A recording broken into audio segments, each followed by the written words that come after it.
It's cracked down on illegal immigrant truck drivers following a series of awful, deadly crashes that took the lives of many people across several states. SWAT teams and federal agents just swarmed warehouses across 5 states to dismantle a criminal empire that most people never knew existed. It all started when a state trooper noticed something off about a truck's logs during a sub-zero Minnesota night. That single stop led to the arrest of 83 Somali nationals who were operating a secret fleet inside a trusted company. It's the largest takedown of a New York City-based drug trafficking operation in 30 years. They were not just moving freight. They were moving $85 million in cash and crates of illegal weapons. The FBI discovered a smart system that used our own highways to fund activities halfway across the world. Traffic stop turned crisis. At 4:19 in the morning on a frozen stretch of Highway 52 in southern Minnesota, a semi-truck carrying the logo of a major regional carrier slowed to the shoulder. The road was dark, nearly empty, and locked in the deep stillness that comes with 30 below zero temperatures. To the passing cars, this looked like a standard seasonal safety inspection.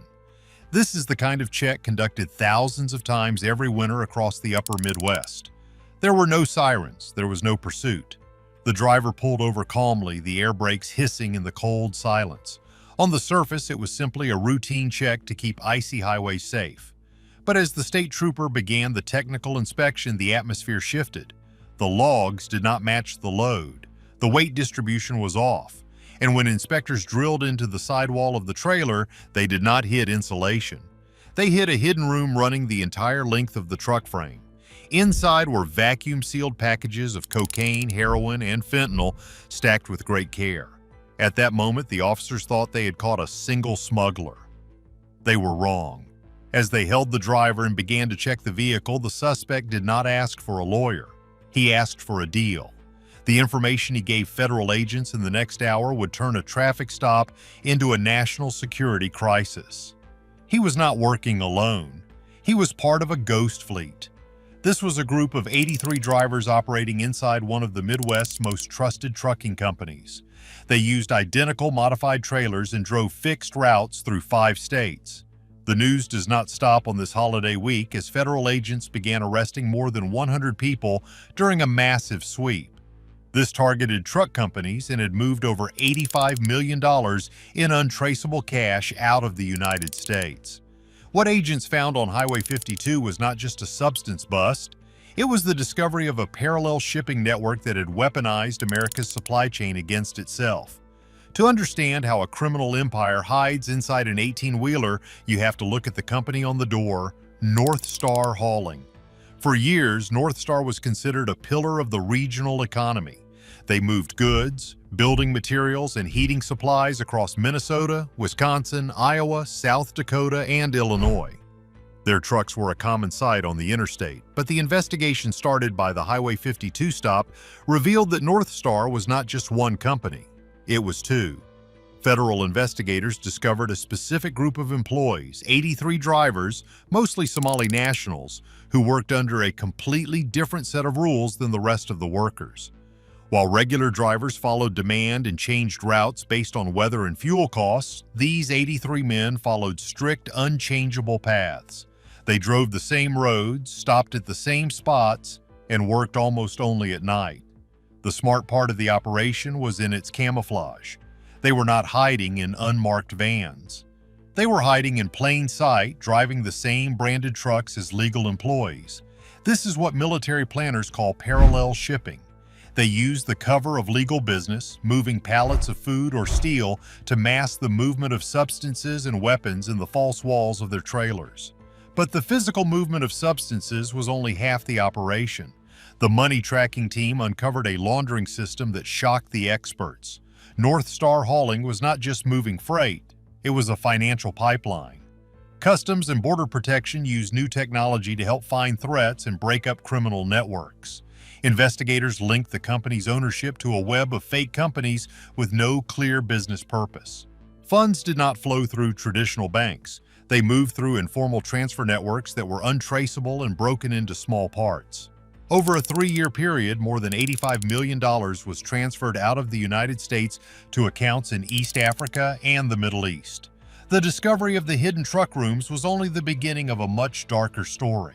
Inside North Star Hauling. Basically, the way they moved the money was just as smart as the way they moved the substances. The transfers were made to look like small family payments broken down into amounts that would not trigger federal alerts. But when added up, the data showed a river of cash leaving the American Midwest. This money was funding operations that had nothing to do with trucking, and the most scary part was how they used the weather as a tool. Analysts found that the network's activity jumped during the coldest months of winter. They knew that during snowstorms and freezing cold, police resources are sent to help with accidents and public safety. Roadside inspections drop a lot because it is simply too dangerous to keep officers outside for long. The group had turned the Minnesota winter into a strategic advantage. They moved their largest shipments when the police were too busy fighting the ice to fight the crime. By the time federal agencies connected the dots, they realized that a slow response would fail.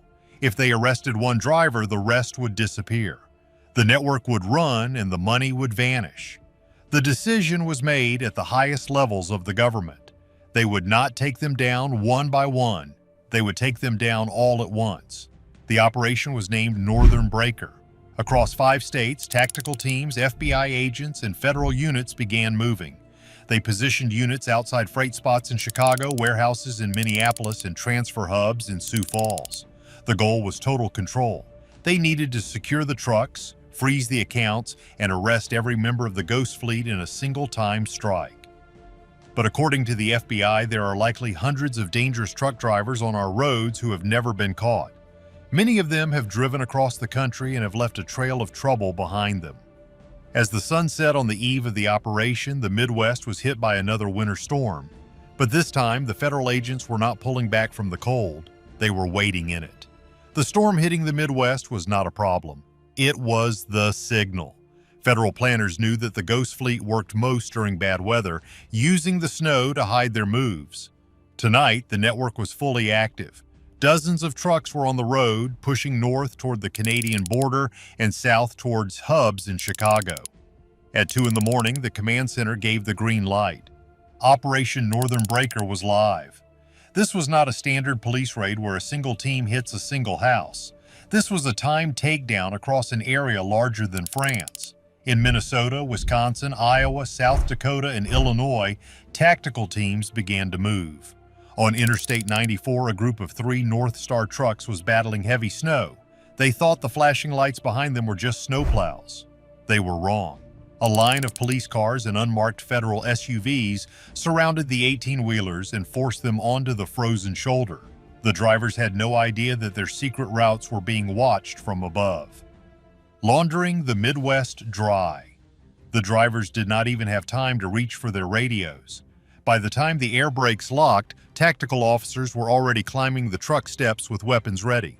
There was no talking. The drivers were pulled out into the cold wind and zip-tied against the icy road.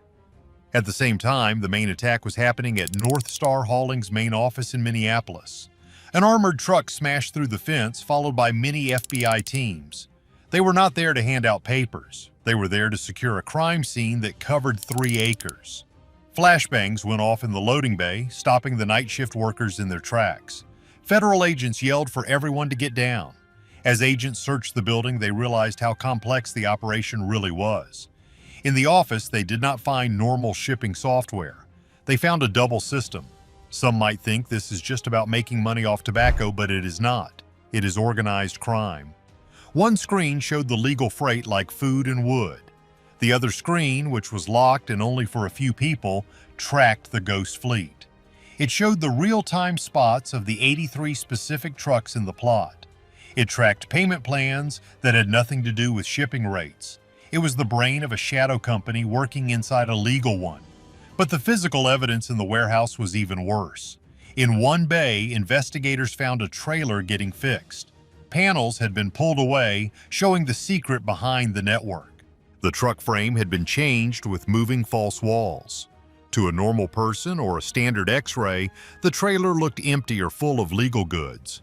But behind the false wall was a hidden space that could hold 1,100 pounds of illegal items. In this truck, the space was not empty. Agents pulled out box after box. First came the substances, bricks of fentanyl wrapped in special paper to hide from police dogs. Then came the cash, stacks of vacuum-sealed money ready to be sent away. And finally, they found the weapons. Boxes labeled as machine parts were opened to show rifle parts and high-capacity clips. This confirmed the scariest part of the case. The network was not just bringing substances in, they were moving weapons out.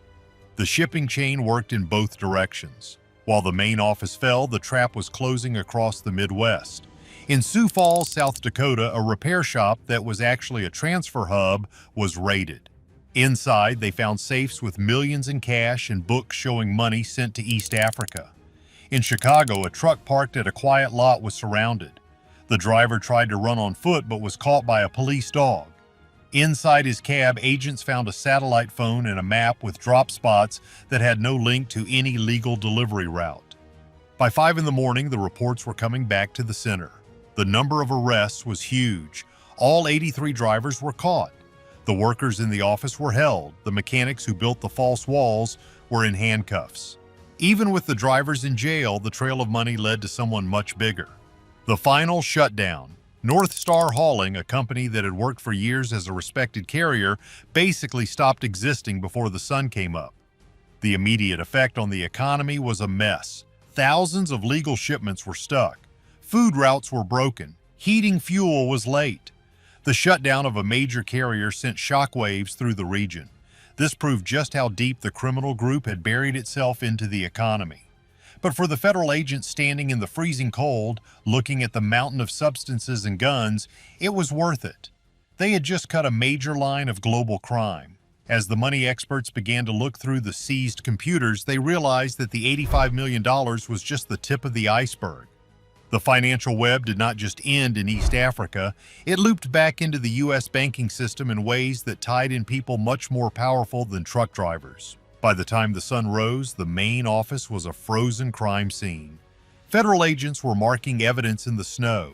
Hundreds of thousands of dollars in cash, boxes of weapon parts, and enough substances to flood the whole area. But the most important find was in the server room. As experts unlocked the drives, the full scale of the betrayal was clear. The $85 million was a low guess. The Ghost Fleet was the engine of a global money-moving plan. The book showed a network of fake companies that only existed on paper.